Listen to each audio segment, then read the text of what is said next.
Oh no. But Mitch Jackson, come on Hi, down. Katie. Hello, Mitch. Katie, Hi, Mitch. I th Hi, Katie. I think that was a compliment. Okay. Only on Spreecast, right? Yeah, thank you. Hey, listen, you're welcome. I wanted you to know before I ask my question that my wife and I are big fans of yours, Uh, and we've had a boutique litigation firm here in Southern California for the past 27 years.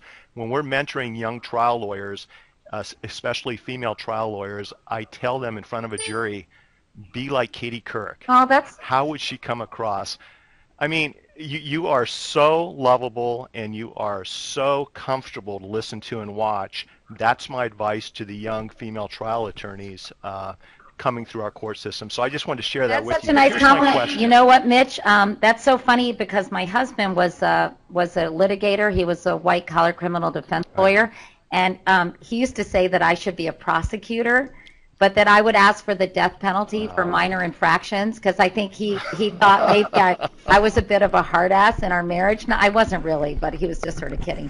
But I think I used to want to be a lawyer and I used to want to be a prosecutor because I think that would have been a really fun profession. So do you guys you obviously, what kind of legal work do you do? You know what? We do all litigation and trial work, so similar to your husband, but rather than defense work, we prosecute cases for individuals and families. I think you found your niche. I think you made a better decision taking the path that you decided to choose. But listen, here's my question. My Yeah. question is, by the way, I want you to know that I have a date next month with with my wife for a joint colonoscopies. We're going in Excellent. together. We have a yes, How and a lot of that romantic, has to do Mitch. with you. So. You can have sort of a You know, romantic cocktail the night before, and hopefully, I just want to say I hope you have separate bathrooms, Mitch. That's all I'm going to say. hey, all I'm going to tell you is that I'm a romantic guy, and there will be roses involved. Okay, good. Uh, Here's my question. I am into tapping into people's minds as to success techniques, things that went through your mind, and some of the decisions that you've made over the years. You're a superstar in the Today Show. You rolled the dice. You took a big risk, and you went over to CBS News to be the first, woman on the nightly news, which was a huge risk, which was probably, coming from a very comfortable situation to rolling the dice and putting yourself out there. And now you're coming back to the Katie Show in the afternoons. Can you share with our Spreecast viewers what went through your mind and what advice do you have for other people who are thinking about making a change and maybe they're afraid to make that change because of the consequences or what other people may think? Do you have any suggestions for those people that are watching? Yeah, well, that's a good question because I've sort of lived my life that way. In fact, some people can't believe I'm doing this daytime talk show that I'm kind of putting myself out there for splaying myself wide open. But I think for me doing the evening news at CBS, first of all, I was so lucky to get the job on the Today Show. It was just, the harder you work, the luckier you get. Having said that, it was just good timing for me, and I loved doing that job. But I think that when the CBS job became available and I was going to be a solo female anchor, I thought it was a great opportunity to show that women could be competent and confident and do a job like that. I think a lot of things happened sort of from the time I went on CBS in terms of what they were actually looking for.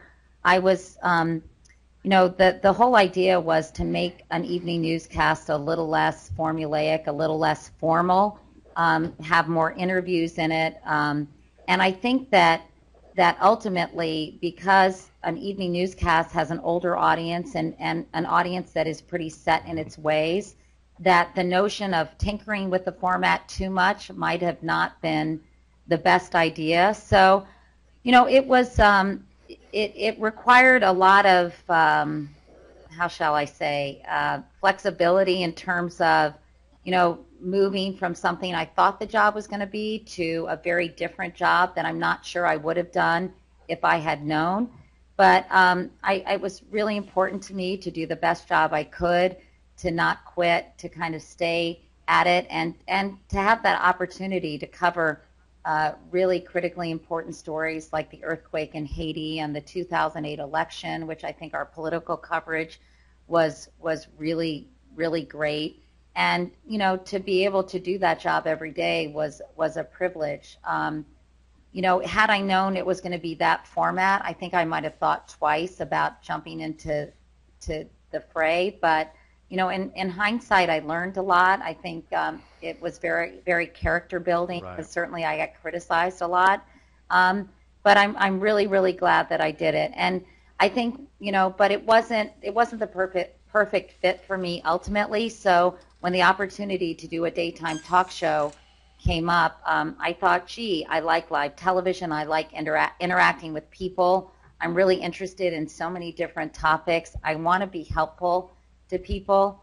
And, I think that everybody's different in terms of advice, because I was very fortunate because I had, I was in a financial situation, to be honest with you, where I could make a risk and I could go to CBS and know that the world wasn't going to fall apart if it wasn't successful. So, not everyone is in that position. And I think change is really scary when you have a family to support and certain obligations to fulfill.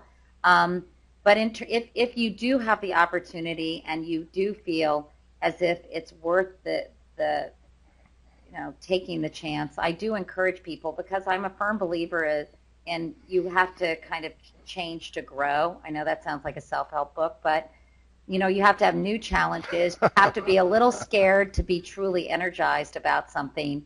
And I think you have to be thoughtful about it. I don't think you should just kind of wing it and say, oh, I'm going to give this a try.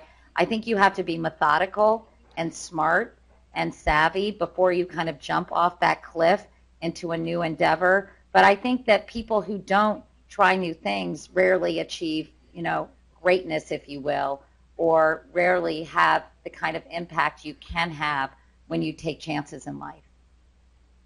Does that make any sense? Katie, thank you very much. Does that sound a little... You know what? It makes a lot of... No. Okay. No, actually, it sounds perfect. And what I'd like to, before you guys bounce me off, I would like to just let you know that we'll be DVRing your new show, watching it in the evenings. I think it'd be really smart if you incorporate some Jimmy Fallon social media interaction in your show. That. Bring stuff like this in. Okay, that's because people are into this. And before they bump me off, your thoughts on Ann Curry. We all love Ann. She's done such a great job. What are your thoughts on Ann Curry? I think a lot of people have asked me this on this chat, and it really broke my heart this morning to see Ann, because I know she's suffering and is feeling a lot of pain with this transition.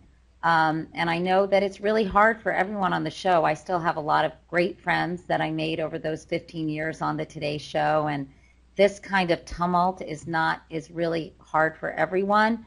But I do think Ann is a great reporter and loves covering those important international stories, as she said this morning, what's going on in Syria and, what sort of the face of the new poor in this country. And I think she cares deeply about those issues.